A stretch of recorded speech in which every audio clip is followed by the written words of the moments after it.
মই কেতিয়াও ভবা নাছিলোঁ মোৰ লগত যে এনেকুৱা এটা ঘটনা ঘটিব। এটা 16 বছৰীয়া ল'ৰা মাজনিশা মোক বৰ বেয়াকৈ অশালীন ব্যৱহাৰ কৰিছিল। মাজে মাজে অশ্লীল ইংগিত দিছিল, কিন্তু সকলোৱে চাই আছিল। কোনেও ল'ৰাটোক একো কোৱা নাছিল। মোৰ বহুত খং উঠিছিল, একো ক'ব পৰা নাছিলোঁ।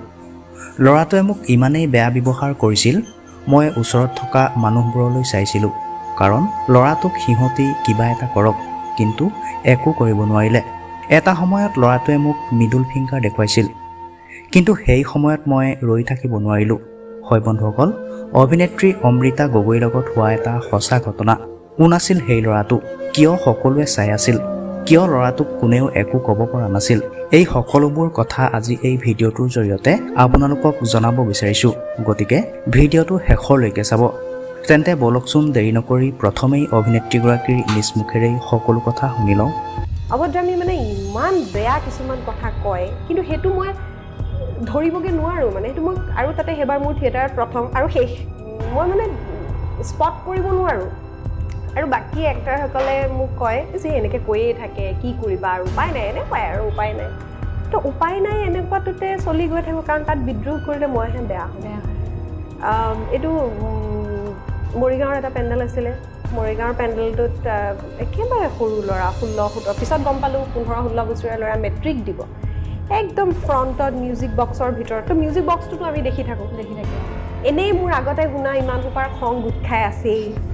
মিউজিক বক্সত ইটোৱে সিটোৰ কোলাত বহি লৈছে, এনেকৈ দুখন চকীত, মানে 4টা বহিছে 2খন চকীত।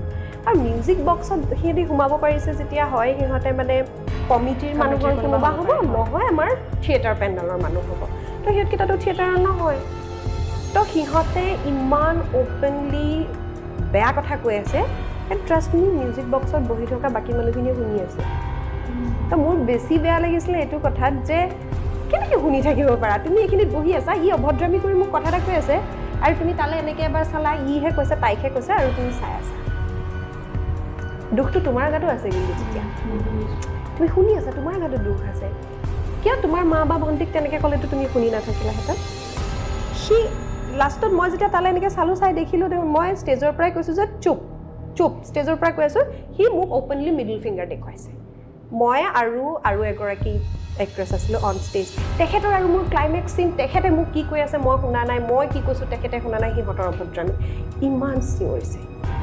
আৰু মানে এনেকুৱা নামচোন ষ্টেজৰ পৰা, তাৰপিছত তাহাঁতক দেখাই আছোঁ, এইকেইজনী অমুক, এইকেইজনী তমুক। তো সেইখিনি যেতিয়া সি মোক মিডল ফিংগাৰ দেখাইছে, তাৰ মই চেহেৰাটো ভালকৈ চাইছোঁ, ইমান কণমান মুখৰ অকণমানি ল'ৰা এটা। তাৰপিছত ড্ৰপ কৰিলে, ড্ৰপ কৰাৰ পিছত মই কাষত গৈ পেলাই, বাকীকেইজন এক্টৰো আছিলে, ছিনিয়ৰ কেইজন, মই ক'লোঁ যে এনেকুৱা। তেওঁলোকে কৈছে, এই বাদ দিয়া, এইবোৰ লাগি নল'বা, এইবোৰ মানে থাকেই, লাগি নল'বা। কাৰণ তেওঁলোকে মানে পুৰুষ এক্টৰকেইজনে সেইটো কেতিয়াও ফেচ কৰা নাই। গতিকে ছোৱালীকেইজনীয়ে সেই বস্তুটো যিটো ফিল কৰে, সেই বস্তুটো হয়তো তেওঁলোকে ফিল কৰিব পৰা নাই। তেওঁলোকে হ'ব, মই মানি ল'লোঁ তেতিয়া, অ'কে ঠিক আছে হ'ব। আকৌ চিন কৰিবলৈ সোমালোঁ, আকৌ বেছি অভদ্ৰামী, তাতকৈও বেছি অভদ্ৰামী।